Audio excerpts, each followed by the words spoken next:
Hi, I'm Jody-Lynn Reicher, and the title of my story is Breaking and Fixing and Breaking and Fixing. In March of 2008, I received a phone call from a prosecuting attorney to inform me that the man who had abducted, beaten, and raped me on August 1st, 1991, and he had changed my life quite a bit, was now being released after only serving half his time in prison. The man had a rap sheet before he got to me. He'd been arrested 7 times before. 3 of them were misdemeanors. However, his parents knew people, so they got those misdemeanors reduced, those felonies reduced down to misdemeanors. So I was the only person that was able to put him in for hard time, and now, even after writing the parole board, he was getting out after half the time that he was supposed to serve. The next thing I also realized was not only was he dangerous, but he also had affected my life in many ways, 3 in particular. The first one was my job. I used to work in finance. I couldn't sit down any longer for more than 10 minutes due to what he did to me, even after spinal surgery. So I went to school at night, and I became a medical massage therapist so I could stand up for a living and earn money. The second area of my life was I could no longer qualify for the 1992 Olympic Trials Marathon because, you see, he attacked me while I was out running, training to qualify for the Olympic Trials Marathon for 1992.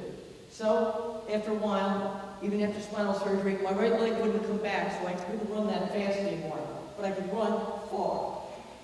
So I decided to become a world-class ultra-marathon runner.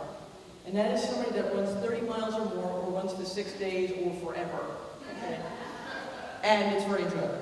And the third area of my life was, I was married, and my husband and I desperately wanted children. But because of what he did to me, we could not have our own children. So, we adopted. And the time I received this phone call, we were in the middle of our 3rd adoption. And we were pretty psyched, and I feel like I was having a normal life. My life was new. But I realized that this guy is probably going to come back and finish the job.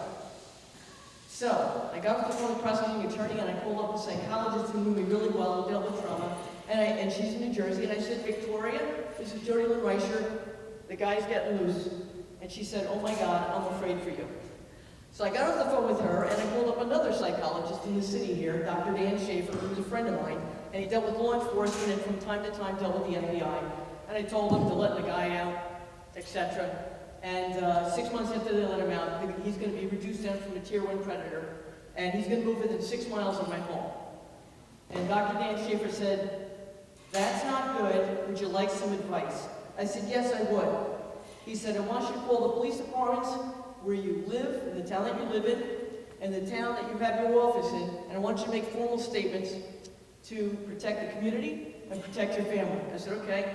Got off the phone, made those 2 phone calls, then I called up our daughter's 2 schools, the pre-K and the elementary school, and set up private meetings with the director and the principal of those 2 schools. Then I called up my life insurance agent, because I figured I wasn't going to live, because no, my luck, this is how I looked at it. So I called them up and I made sure it was up to snuff and my family would be taken care of if I got killed. But then I said, what if I live? So I said, I'm going to go and get some short and long-term disability, something I couldn't get because of my spinal trauma, but I worked at it and I got some. And then the final phone call, which I had to wait to make because all this ultra running thing, I got so into it that I started doing charity runs and then creating them. So I did a 6-day charity run for 5 charities, and when I got done with it at the end of April, which was 5 weeks after I received the phone call and 4 weeks after the guy had gotten out of prison, I called up Phil, the crazy guy in the basement Dunlap. And Phil was a client of mine years before, and then he became a friend. And I said, Phil, bad guys out, train me. I don't want to hire anybody to kill him, I'm doing the job. Train me, he's still 6 feet tall, he's still 260 pounds, and I'm going to get him this time. So he attacks me, he's done.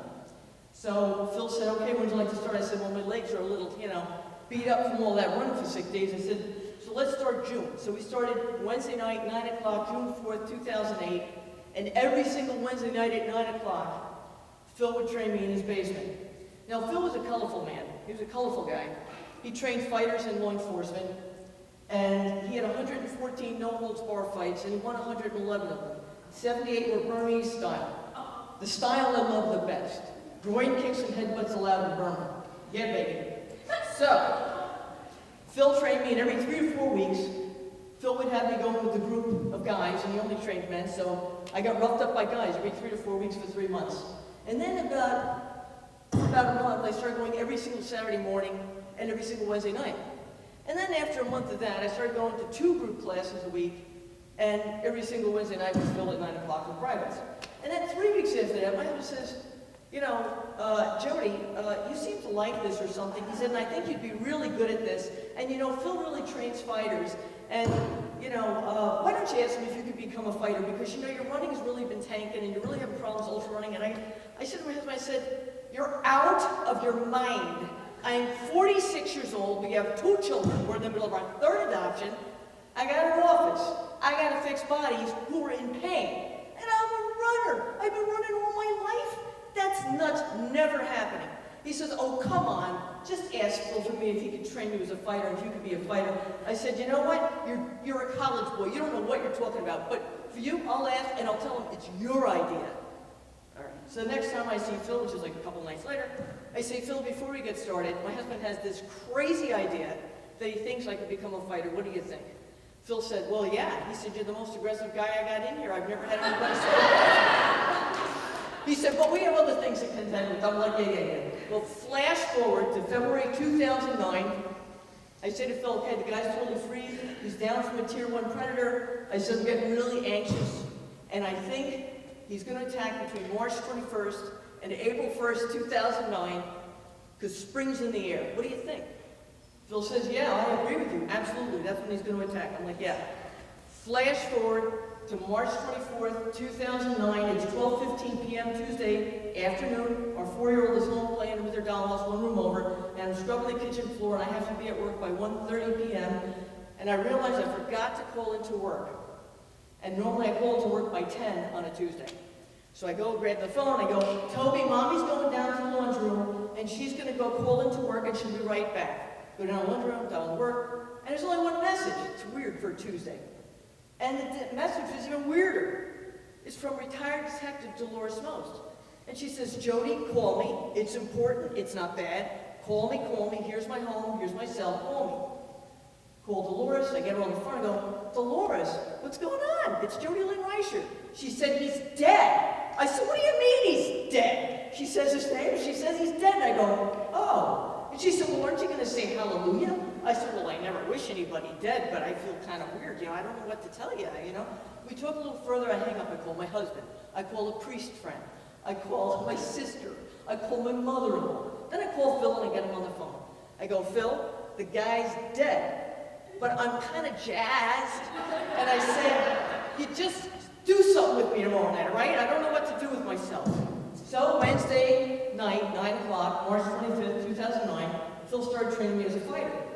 And since then, I've had 100 ground matches, 16 against men up to 160 pounds. And I've always been like this. And I became a cage fighter just before my 48th birthday. I've had 19 stand-up fights, 13 were cage. I went professional in cage fighting at age 50. And my last match was against a 30-year-old woman in a boxing match. And it was 3 months before my 54th birthday, and I won. The end.